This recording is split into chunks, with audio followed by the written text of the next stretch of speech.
Hello दोस्तों, मैं हूं अखिलेश और आप देख रहे हैं एपी के क्लासेस। दोस्तों, जैसे कि आपको पता है कि एपी के क्लासेस का एजुकेशनल चैनल जो आपको बैंक, रेलवे, एसएससी और अन्य कॉम्पिटिशन एग्जाम की तैयारी करवाता है।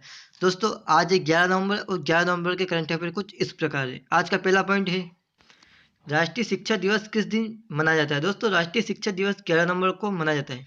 यह दिवस भारत सरकार द्वारा भारत के पहले शिक्षा मंत्री एवं भारत रत्न से सम्मानित मौलाना अबुल कलाम आज़ाद की याद में हर 11 नवंबर को मनाया जाता है। दोस्तों, वैधानिक रूप से इसका प्रारंभ 11 नवंबर 2008 से किया गया है। मौलाना अब्दुल कलाम आज़ाद का जन्म 11 नवंबर 1888 को हुआ था। वे भारत के पहले शिक्षा मंत्री थे। दोस्तों, नेक्स्ट पॉइंट है, भारत के अहमदाबाद के कितने वर्षीय अरहम ओम तल सानिया ने Guinness book of world record में विश्व में सबसे युवा कंप्यूटर प्रोग्रामर के तौर पर नाम दर्ज करवाया। दोस्तों, हाल ही में 6 वर्षीय अरहम ओम तस्मानिया विश्व के सबसे युवा कंप्यूटर प्रोग्राम बन गए। दोस्तों, गुजरात की बात कर ले तो राज्यपाल आचार्य देवव्रत, मुख्यमंत्री विजय रूपाणी, विधानमंडल 1 सदनी, विधानसभा की 142 सीटें, राज्यसभा की 11 तथा लोकसभा की 26 सीटें। नेक्स्ट पॉइंट है दोस्तों, हाल ही में किस राज्य सरकार ने मछुआरों की बेहतर के लिए परिवर्तन योजना शुरू की। दोस्तों, हाल ही में केरल राज्य सरकार ने परिवर्तन योजना शुरू की। दोस्तों, परिवर्तन के जिसका अर्थ है बदलाव, केरल राज्य के तटीय क्षेत्र विकास निगम के नेतृत्व में आयोजित किया जाएगा। दोस्तों, केरल की बात करें तो केरल के राज्यपाल है पी सदाशिवन, मुख्यमंत्री पिनराई विजयन, विधानमंडल 1 सदनी, विधानसभा की 140 सीटें, राज्यसभा की 9 तथा लोकसभा की 20 सीटें हैं। दोस्तों, हाल ही में किसे केंद्रीय सूचना आयोग का मुख्य सूचना आयुक्त बनाया गया। दोस्तों, हाल ही में यशवर्धन कुमार सिन्हा को केंद्रीय सूचना आयोग का मुख्य सूचना आयुक्त बनाया गया। दोस्तों, इन्हें विमल जुल्का जी की जगह ली। दोस्तों, सूचना के अधिकार अधिनियम 2005 के प्रावधानों के तहत केंद्रीय सूचना आयोग की स्थापना 2005 में भारत सरकार द्वारा की गई थी। केंद्रीय सूचना आयोग शासन की प्रणाली में पारदर्शिता बनाए रखने में अपनी एक महत्वपूर्ण भूमिका निभाता है, जो लोकतंत्र के लिए जरूरी है।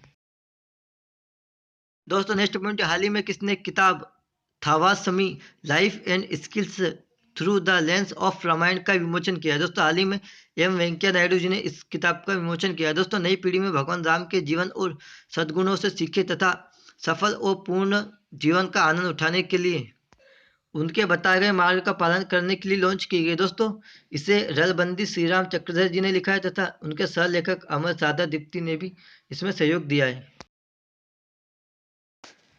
दोस्तों, नेक्स्ट है, your best day is today के लेखक कौन है। दोस्तों, your best day is today के लेखक है अनुपम खेर जी। दोस्तों, इन्होंने यह पुस्तक लॉकडाउन के दौरान लिखी गई है। लॉकडाउन के दौरान अपने अच्छे और बुरे अनुभवों को उन्होंने शेयर किया है। दोस्तों, हाल ही में कौन सी टीम आईपीएल के 13वें सीजन की विजेता रही है। दोस्तों, हाल ही में मुंबई इंडियंस आईपीएल के 13वें सीजन की विजेता रही है। दोस्तों, मुंबई इंडियंस एमआई ने एक बार फिर इंडियन प्रीमियर लीग आईपीएल का खिताब जीत लिया। दोस्तों, दुबई में मंगलवार रात हुए आईपीएल के 13वें सीजन के फाइनल में मुंबई ने दिल्ली कैपिटल्स डीसी को 5 विकेट से मात दी है।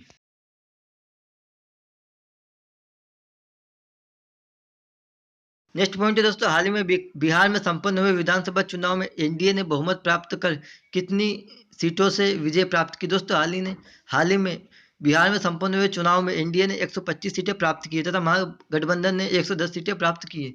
एनडीए ने 125 सीटें जीतकर बहुमत का जादुई आंकड़ा प्राप्त कर लिया है।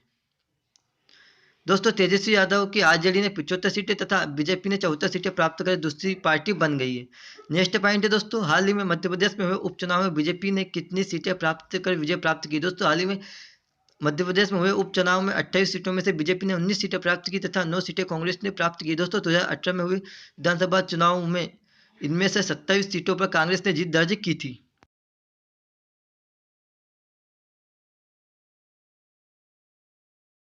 दोस्तों, नेक्स्ट पॉइंट है, हाल ही में संचमान लिंबू का 73 वर्ष की उम्र में निधन हो गया। वह कौन थे। दोस्तों, वे एक राजनेता। दोस्तों, सिक्किम के पूर्व मुख्यमंत्री संचमान लिंबू का रविवार को यहाँ के एक सरकारी अस्पताल में निधन हो गया। दोस्तों, उनके पार्थिव शरीर को गंगटोक में उनके आवास पर लाया गया है। पश्चिम सिक्किम जिले में उनके पैतृक गाँव में अंतिम संस्कार के लिए प्रबंध किए गए हैं।